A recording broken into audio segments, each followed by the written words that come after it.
বর্তমান যুগে বেশিরভাগ ছাত্রছাত্রী বিশেষ করে আপনার টিকটক এবং কন্টেন্ট ক্রিয়েশনের সাথে যুক্ত আছে।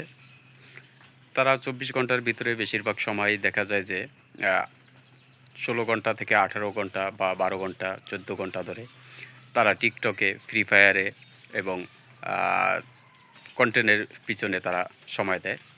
সেই সময় দেওয়ার পরে তারা আসলেই লেখাপড়ায় সময় দিতে পারে না বা ঠিকমতো লেখাপড়া করতে পারে না।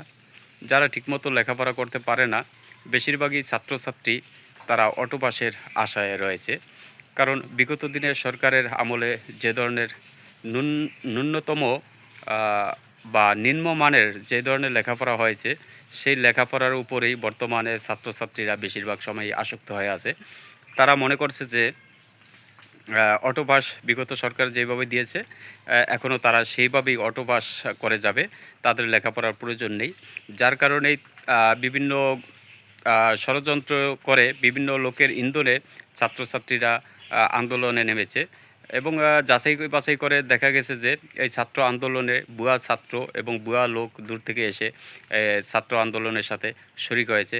আমি মনে করি যে যারা ছাত্রছাত্রীর অভিভাবক আছেন তারা আপনাদের ছেলেমেয়েকে অবশ্যই সঠিক পথে নিবেন এবং সঠিকভাবে মানুষ করার চেষ্টা করবেন। সেই চেষ্টা যাতে সফল হয় সেজন্য বিনীতভাবে অনুরোধ থাকব যে আপনারা আপনাদের ছেলেমেয়েকে আন্দোলন থেকে উঠিয়ে নেন। কারণ শিক্ষাই জাতির মেরুদণ্ড। সেই শিক্ষা যদি সঠিক সুশিক্ষায় শিক্ষিত করতে না পারেন তাহলে জাতি হিসেবে আমরা কলঙ্কিত হব।